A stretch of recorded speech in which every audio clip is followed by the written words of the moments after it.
igihe navukiye mu ishengero rya Protestanti. Papa wanje arasanzwe yari umupasiteri w'iryo shengero, amaze imyaka irenga 20 ariyoboyemo. Byakomeje rero kuba bibi cyane gushika nagenda ku ishure papa atazi na kimwe, kuko yarase kumpa ubufasha bumfasha. Noneho rero bimaze kugenda uko nakomeje gusenga Imana, nkomeza gusenga Imana kandi nkomeza kugendera ukuri nari namenye, nkomeza guhindura imibereho yanje, nkomeza guhindura ingeso, nkomeza guhindura mbere n'abagenzi twagendana kera nabona yuko atacu bamfashije mu byo kwizera, nkomeza gukurikira ukuri kw'ijambo ry'Imana. Noneho rero igihe cyarageze ndabona impinduka mu muryango, ndabona impinduka mu muryango, abavyeyi barahindura ivyiyumviro, bongera bampa bwa bufasha nahora nkenera mu byo kw'ishure. Yego. Wibuke kwezi umunsi w'isabato, iminsi 6 ujya ukora aba ariyo ukoramo imirimo yawe yose, ariko uwa 7 ni isabato y'Uwiteka Imana yawe. Ntukagire umurimo wose uwukoraho. Umucyo w'isabato tubahaye ikaze.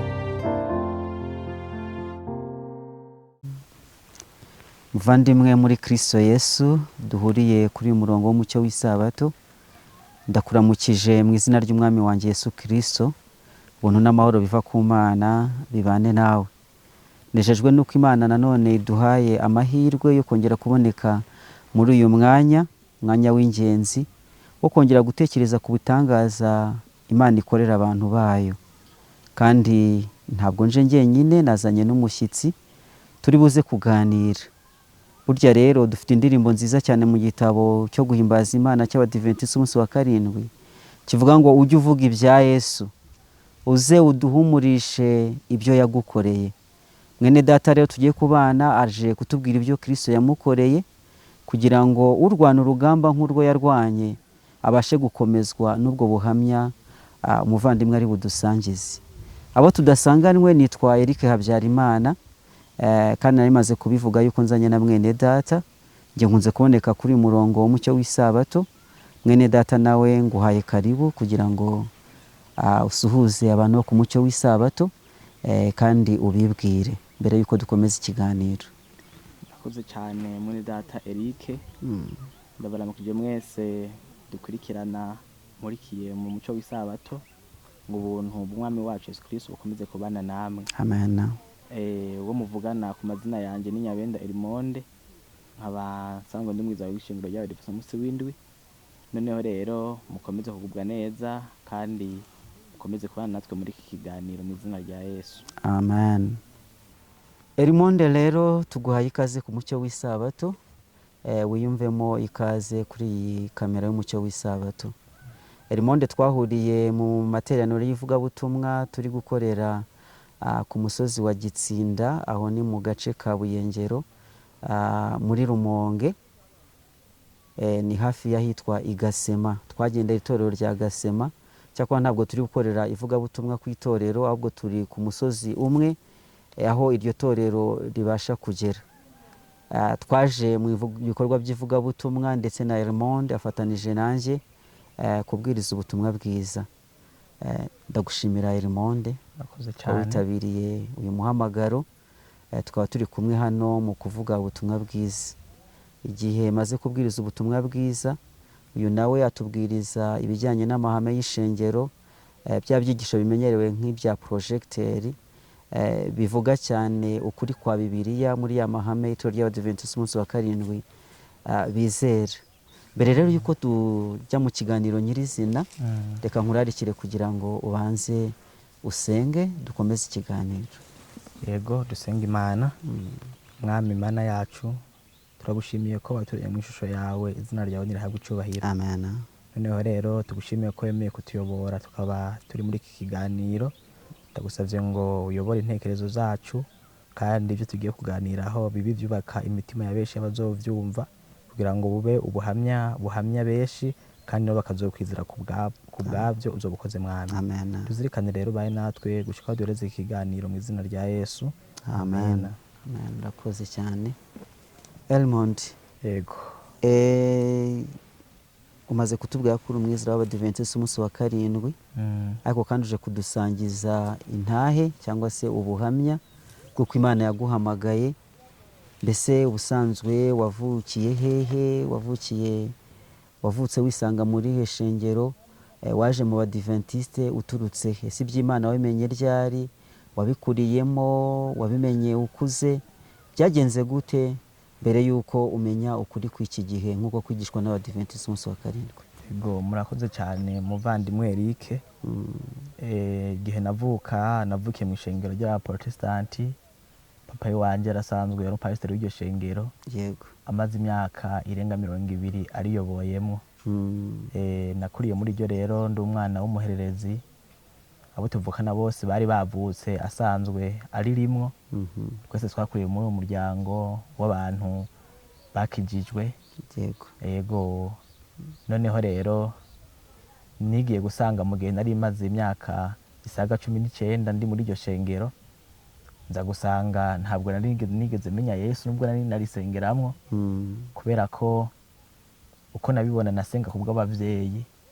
Niyo ndose agahe bakaba atariho bari sinigira njayo, ariko kandi Imana yangiriye neza mvumbura ukuri guhambaye kuvugwa muri Bibiliya kwishengero ry'Abadiventiste umunsi w'indwi. Amen. Hamafata umwanzuro wo kugenderamwo. Yego. Urakoze cyane. Iryo aba ba Protestani nabitwa bahe? Nabitwa aba Emmanuel. Yego. Bongewe ntabwo mbazi, ariko mwene data udukurikiye ashobora kuba abazi. Aba Protestanti baba Emmanuel nuko babivuga. Yego. Urumva ko Elimo rero ni umwana wo mu gitambyi. Yego. Umwana wo mu gipasitore, ariko kandi arahamya yuko ku myaka 19 yaratarasobanukirwa ukuri kwimbitse kw'ijambo ry'Imana, washurirwa Yesu mu buryo bwuzuye. Byagenze bite rero kuri iyo myaka 19 umaze gushyika muri icyo kigero cy'imyaka? Ni gute waje guhishurirwa Yesu? Ni gute waje guhishurirwa ukuri kw'iki gihe? Murakoze cyane. Mbere yuko tuvuga kuri ibi bintu, nagomba muturabire iri somo riboneka mu gitabo cyo rwa mbere rwa Timoteyo. Yego. Igice cya mbere umurongo wa 12 n'uwa 13. Mudusomere indanzi y'amajambo, hamudusomere niyo 20. Umutwe w'amagambo aratubwira ngo Pawulo ashimira Imana imbabazi yamugiriye. Umurongo wa 12. Yego. Ndashimira Kristo Yesu umwami wacu wambashishije yuko yatekereje ko ndi uwo kwizerwa akangabira umurimo we, nubwo nabanje kuba umutukanyi n'urenganya n'umunyarugomo, ariko narababariwe kuko nabikoze mu bujiji ntarizera. Nimwakira ijambo ry'Imana. Amen. Amen. Murakoze cyane.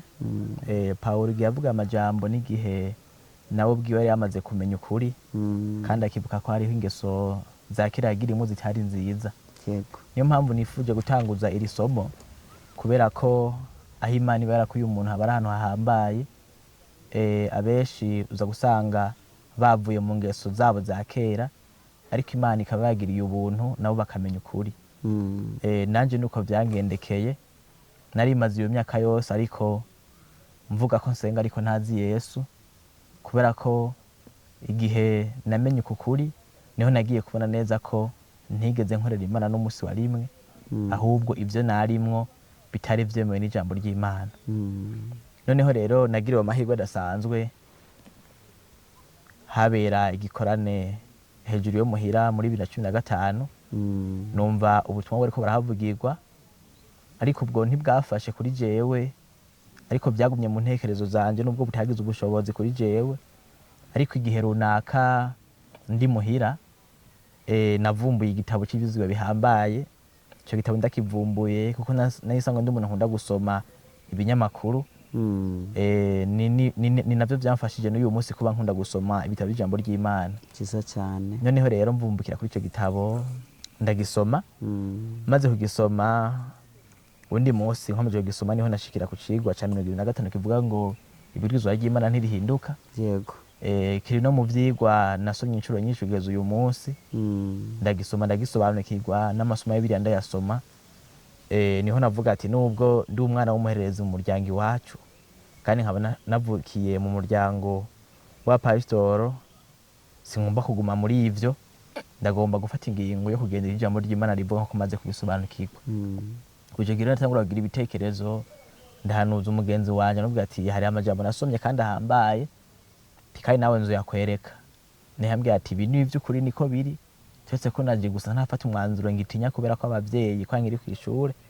Ariko ndababwira ati rero nubwo biruko, birafata ko dufata umwanzuro vuba kubera ko nzi twaguma muri ibi, dupfiriye muri ibi. Ntaje twakwireguza ko kuri ko twaragize twarakumenye. Niho rero maze kuba ndi kw'ishure, ico gihe natashe kw'ishure mvuga ati nzoshika gushengera mu shingiro ry'abadivantisite b'umunsi w'indwi. Ndabitanguriraho muri ryo konji ryo mu kwezi k'umunani, ndasenga nyegeye, ntaha nyegeye, nsenga nyegeye. Mugabo vyaratevye biramenyekana ko bamwe mu bo twahora dusengana kera mu ishengero ry'aba Emmanuel twahura nabo bakabona ko ndi kumwe n'abadiva, noneho rahavura abibwira muzehe. Natangura kubona reko papa yashavuye ntazi ivyarivyo, atangura kumbwira ati ushizwe usengera he. Naratinyutse rero ndabivuga iyo nsigaye nsengera. Maze kubivuga rero cyatangura kugira ishavu, cyatangura gushavura. Niho atangura kumbona rero nk'umwana w'umuhemu, nubahutse abavyeyi nkabagarariza. Bamwe mu bo twasengana bambwira ngo nahemukiye papa wanje, bakambwira ngo se wari gusigarana mu gipasitoro ngo mu gihe yopfuye. Ariko nakunda kubabwira inshatsi ibyo si byo mpamiye byo gipasitoro, ati kubera ko ubwami bw'Imana si ivyo buraba, ahubwo ubwami bw'Imana buraba abantu bizeye ijambo ry'Imana rivuga bakabishira mu ngiro. Byakomeje rero kuba bibi cane, gushika nagenda kw'ishure papa atazi na kimwe, kuko yarase kumpa ubufasha bumfasha. Noneho rero bimaze kugenda uko nakomeje gusenga Imana, nkomeza gusenga Imana, kandi nkomeza kugendera ukuri nari namenye, nkomeza guhindura imibereho yanje, nkomeza guhindura ingeso, nkomeza guhindura mbere n'abagenzi twagendana kera, nabona yuko atacu bamfashije mu byo kwizera, nkomeza gukurikira ukuri kw'ijambo ry'Imana. Noneho rero igihe carageze, ndabona impinduka mu muryango, ndabona impinduka mu muryango, abavyeyi barahindura ivyiyumviro, bongera bampa bwa bufasha nahora nkenera mu byo kw'ishure. Amena. Yego. Warutubwiye ko hari igikorane cyabaye iwanyu. Yego. Harya iwanyu ni he? Ni muri komine Mutambu, mu karere kaho bita Munyankere.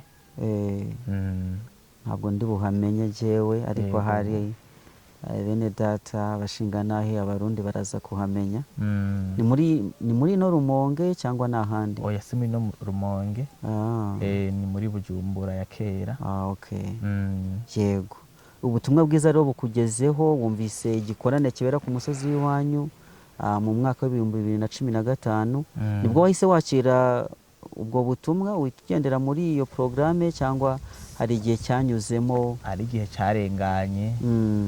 Mugabe ivyo nari narumvise ngo ngenda bizirikana.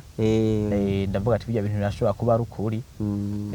Byagire kunyurwa n'ico gitabo nagiye gusoma. Yego. Cyane umva ivyo bigeze kubwiriza birahuye n'ivyo mpuye muri ico gitabo, kandi birahuye n'ivyo nsomye muri Bibiliya. Amana. Yego.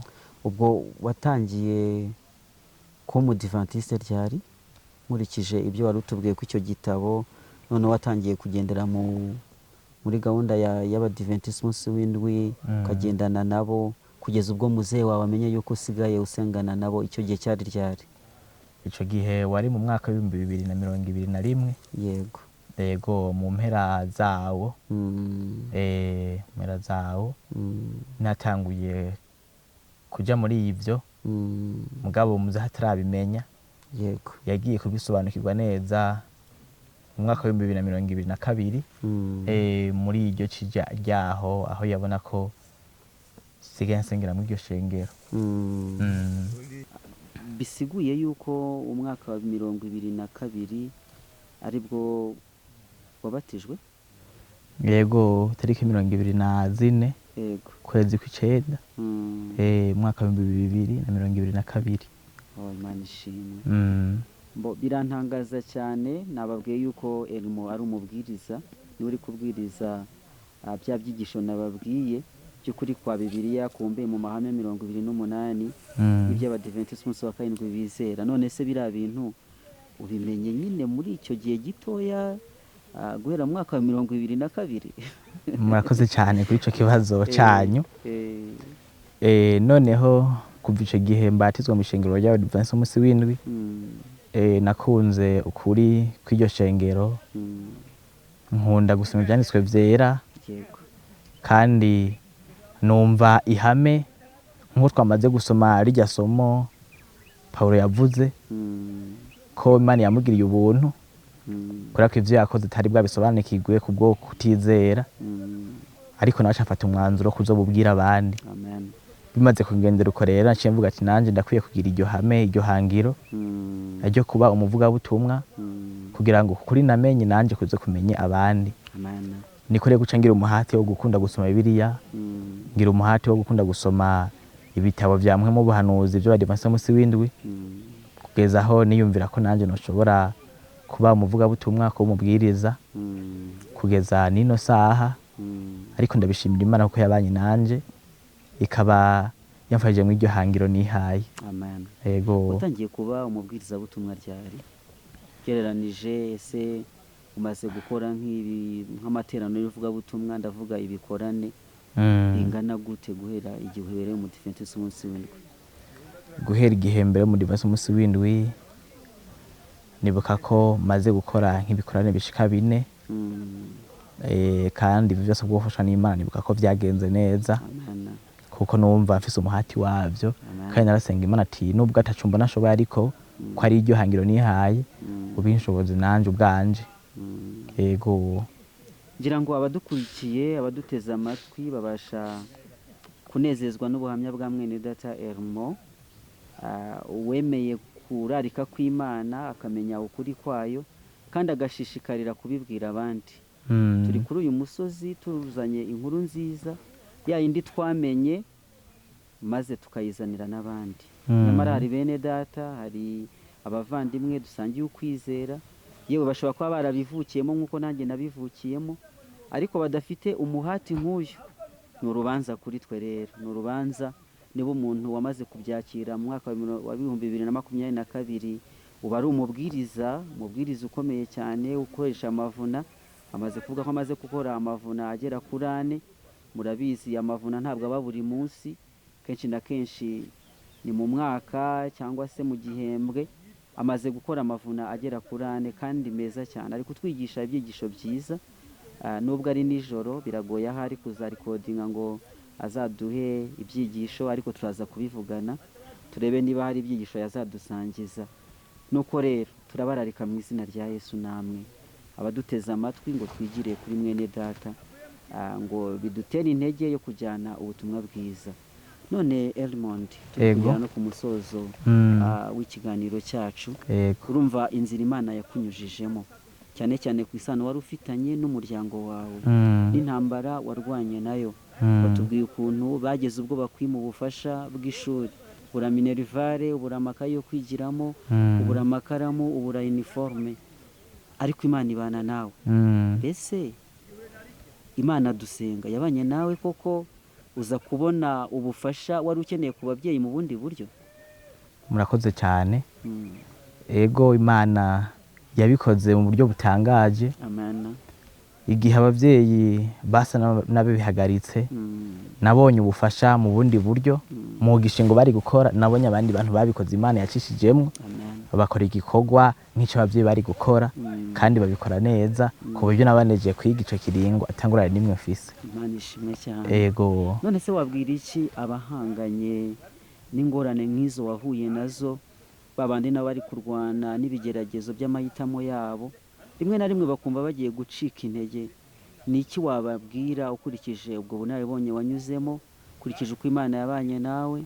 Ni iki wabaremesha kugira ngo bakomeze kurwana intambara nziza yo kwizera? Murakoze cyane. Ico nabwira bariko baradukurikirana, nagomba ndabamenyeshe ko kwakira uko kuri ari ibintu bitoroshe mu miryango imwe imwe, ariko kandi nubwo ari ibintu bitoroshe mu miryango imwe imwe, Imana bayiteguriye kuduhagararira kandi bayiteguriye kutugwanirira.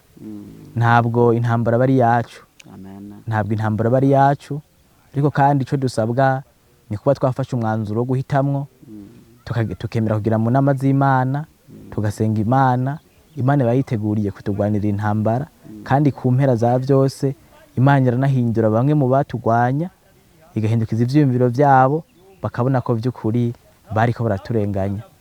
Rero nagomba ntanga ivyizigiro bihambaye, nubwo Satani aba ari ku rugamba kandi aba agomba kuburizamwo ingingo umuntu yafashe, Imana ibiri kubikurikiranira hafi. Ntabwo hagomba kuba umuntu agomba kwihebura, ntabwo hagomba kuba umuntu agira amaganya ngo abavyeyi banyase, ngo umuryango wanyase, umugore yanyase, umugabo yanyase. Oya, Imana ibiri irabikurikiranira hafi kandi irahindura ivyiyumviro vyabo, nabo bakabona neza ko bashaka kuba barakurenganije, nkuko nanje vyagenze, abavyeyi bagahindura ivyiyumviro, ibintu bigasubira bikagenda neza. Ntihagire rero witinya ngo yiganyire, ahubwo gusa ni gushikama muri Kristo Yesu, Imana ibibona ibibereye n'ibikwiriye ku bugingo bwacu mu izina rya Yesu.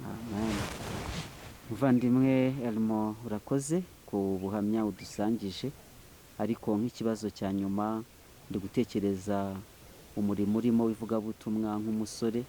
Dufite abasore benshi ndetse mu itorero ryacu, ariko bititaye ku murimo, ku gikorwa cy'Imana cyo kubwiriza ubutumwa bwiza. Mbese bo urabaha yihe nama, urabatera akahe kamo ku bantu bidamarariye gusa batagize icyo bitayeho mu kwamamaza ubutumwa bwiza? Murakoze cyane. Nagomba se n'ubavunira akagohe, kubera ko nimba hariho igikorwa kirimo umugisha kandi Imana ihagarariye, ni igikorwa cyo kuyivugira ahatandukanye. Kandi Imana iba yitaye ku byacu, ariko ku basore bashobora kuba batabyitayeho, ndababwira ngo bagire umuhate wo kubyitaho, kubera ko gukorera Imana haruhande yuko bifise umugisha, hari ibihembo tuzohembwa mu bwami bwo mw'ijuru. Ivyo rero ntibizohembwa abatabikoreye, abatagira ico bakorera Imana, Imana ibabona nk'uko ataco bayimariye. Niyo mpamvu rero ndabasaba kugira umuhati nawo gukunda igikorwa, kubera ko umurimo ni munini uragutse, kandi abagomba kumenya ubutumwa ni benshi, aho buturashika ni heshi. Ariko kandi abasore bagomba kumera nka ba Pawulo, bagomba kumera nka ba Timoteyo, muri kino gihe barakenewe kugira ngo bakorere Imana umurimo wagutse cyane. Ico rero nahamagarira abasore ni kugira umuhati n'umwete, kugira ngo nabo bakunde ikigo, kugira ngo umurimo wa Data bikunde turangize vuba, isi yose burigwe, kandi Imana igomba ko abantu bayo bamenye ukuri biciye muri ikigo twamaze kukumenya. Ego, Imana ishimwe cyane. Amena. Ibibazo nari mfite byo kukubaza ndumva ari ibi ngibi. Tugana ku musozo wacu rero, duheza ikiganiro twari turimo. Ntabwo nzi niba hari akajambo ufite wakongera ko ku byavuzwe, ku byo watubwiye, amanumara kukatubwira udusengere dusoza ikiganiro cyacu. Murakoze cyane. Mu byo navuze, cyo nongera ko ni iki: bwa mbere na mbere ndashimira Imana ko yabanye nanje mu bihe bitari byoroshe. Ndashimira Imana ko yakomeje kungirira neza, kandi ndashimira Imana ko yabanye nanje mu gihe nayisaba ko noshobora kuba umuvuga butumwa. Imana ikaba yabinyemereye ko mba muri uwo mugabane, kandi kugeza ubu nkabashima Imana ukuntu ikomeza kunyobora, kuko ubwanje niyumvira ko atakintu noshobora gushobora, ariko ndi kumwe n'Imana birashoboka. Noneho rero nagomba mvuga iki kintu kandi gihambaye, ibyo tugomba gukora byose kandi tubikorera Imana birashoboka mu gihe twizeye. Mu gihe tutabikora mu buryarya, tubikora mu kuri kwayo, tugakurikiza amahame y'ijambo ry'Imana, na cyane cyane nk'ivyo Adiventiste umunsi twizera, by'ukuri Imana ibiri mu ruhande rwacu. Ntihagire umuntu wese yiganyira mu gikorwa ca Data, mu bavuga ngo sinoje hariya ibintu byoca vyononekara, sinuma indwi zibiri runaka ibintu byoca vyononekara. Ivyo nagomba mvuge ngo Imana ibifise ukuntu ikira bigenza, kandi ntago bakoze ico gikorwa abigeze bagenda basegerereza. Ku bandi rero basanzwe Adiventiste umunsi w'indwi, ariko kandi nkaba ndabahamagara nabo kwizera uko kuri, Imana iba yiteze kubagwanira mu ntambara zose bocamwo. Ego, iba yiteze kubagwanira mu ntambara zose bocamwo, ariko igikomeye nibahagarare bashikamye kandi bizere umwami Imana yacu ni mutananirwa, kandi intambara zose ducamwo abazikurikiranira hafi akatuneshereza muri byose. Ego, reka tugusabe udusoreze n'isengesho. Dusenge Imana. Mwami Mana yacu turagushimiye ko ubaye natwe muri iki kiganiro kandi tumaze kumva ubuhamya buhambaye. Imana ivyo yadukoreye bihambaye bitovugwa ngo bihere, ntuhabwe icubahiro.